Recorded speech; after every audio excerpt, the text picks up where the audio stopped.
Uh, can you hear me?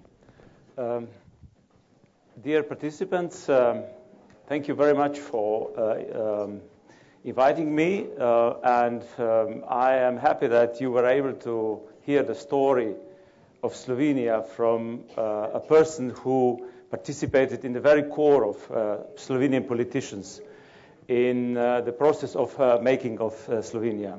The ambassadors of today harvest the work of those who are responsible for the position of Slovenia today. But we are also we have to solve new problems. So let me tell you a few words from the perspective of the actual ambassador in Germany about the problems which we have to solve. Germany is most probably the most important partner of Slovenia if we make a cross-cut over the bilateral relations. This relationship is, of course, asymmetrical, as always is asymmetrical the relationship between a big country and a small country. So what chances does Slovenia have to establish a good relationship and an equal relationship with a big country like Germany? Fortunately, there are situations, and there have been situations in the history of Slovenia where Slovenia was in this very core of the events in the world. Minister Rupel already mentioned the presiding of the OSCE organization. Another event that I would like to mention is the membership in the United Nations Security Council, where Slovenia again managed the affairs of the United Nations. Another event was the presidency to the EU's Council in 2008. And if I speak about today, the fact that Slovenia is in the Eurozone is an element where we really can build upon. In this field, Slovenia's importance for Germany exceeds our size in population or in economic size.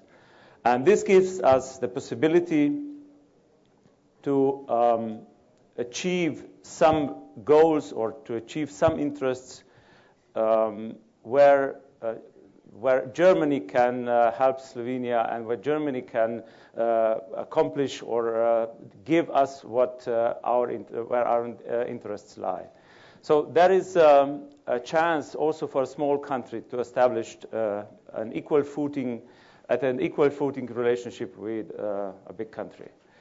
The former Minister of Foreign Affairs of Slovenia raised a very important question whether it makes sense to have embassies in the member states. I believe that each country is a story of itself. Speaking about Germany, I would say it still makes sense because Germany is a very important partner. And there is still a lot of room to have direct contacts because European Union is not a federal state. And an embassy in Germany, I would like to limit myself to Germany, has more than sense. Not just about bilateral relationship in several fields which are still bilateral, for example, in the field of culture, but also concerning the different policies of the European Union. In this field, the direct exchange of positions, of proposals still makes sense. And today, we had very important consultations dealing with issues which will be dealt by the European Council tomorrow concerning the European economic governance, and especially concerning the overcoming of financial crisis. There is more than enough reasons for the member states to have embassies also in other member states. So this is a short contribution or accomplishment to what Minister Ruppel said, and I hope you enjoyed the presentations of Slovenian representatives and that you were able to learn something for your professional careers. Thank you very much. Yeah. Thank you very, very much, Your Excellency. We very much appreciated that. And since he was actually very brief in his comments, we'd be very happy to take also questions or comments from the audience for His Excellency. And I would ask you, as always, please, if you could stand and then briefly introduce yourself. That would be great. Are there any questions or comments from the audience, either the speakers or the participants? Yes. Okay, Dr. Buzek, please. My name is Erhard Busek. I'm from Austria. Being a neighbor of Slovenia, and Dimitri and I, we know us for a very long time. I was in the Austrian government as independence of Slovenia. Croatia, Bosnia-Herzegovina was declared in 1991. Allow me to give a comment, I think, which is beside these facts Dimitri was reporting, has to be said. Slovenia is a success story that should be said in general. Because in this time, Slovenia started, the comments were it might be a failed state because it's too small and everything is breaking into pieces and so on. But it had some reasons that Yugoslavia broke into pieces because it was a problem of unity and variety, or the differences and so on and so on.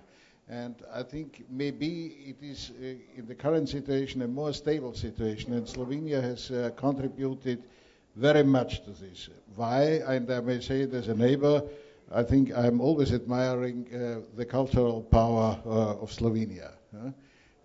We Austrians know this because we have been together some centuries, but if I'm passing by at the Technical University of Vienna, we have monuments for the outstanding engineers, researchers, and so on and so on. 50% of them are Slovenian.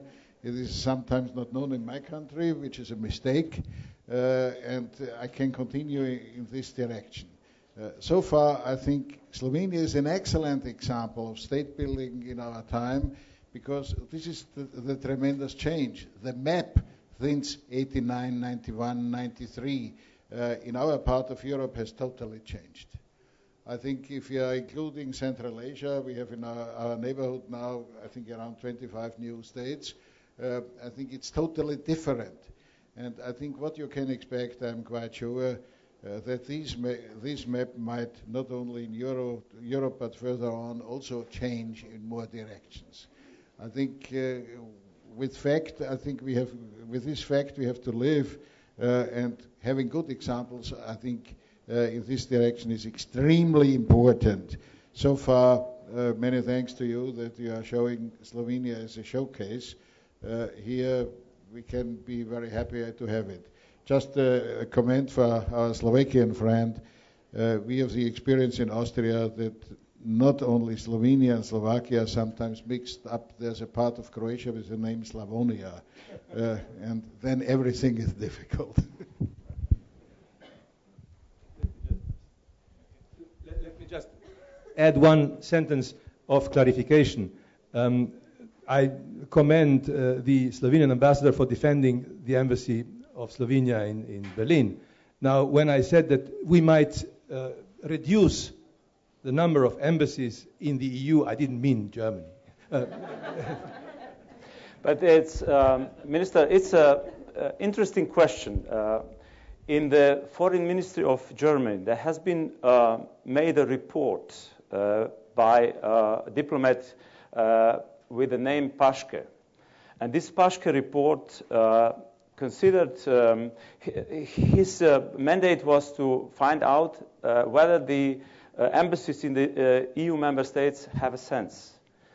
And it was interesting that he found out, Mr. Paschke, that the amount of work in the embassies of Germany in the EU is increasing from year to year. So recently we faced the situation where some Scandinavian countries decided to close embassies in Slovenia, for example, Sweden. And we discussed with the German diplomats, do you share this opinion? And they clearly said, no.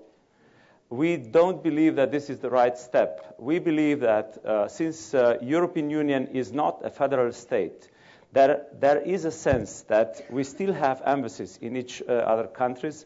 And of course, these embassies have a different role. We do not deal only with common foreign and security policy. We deal more and more with the policies of the European Union. And this makes our job more demanding than in the past. For example, we have to know something about regional policy, about energy policy, about agricultural policy. So it's not just common foreign and security policy that we deal with, and classical bilateral relations, bilateral cooperation, which is still, let's say, culture or economic cooperation. But the fact that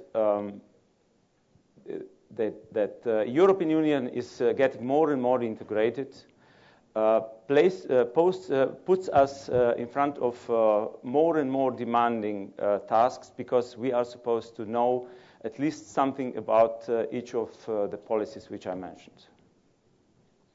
Thank you very much, Your Excellency, for the very thought-provoking lecture and the discussion that also inspired. Thank you once again, Your Excellency. Thank you. Thank you. Thank you.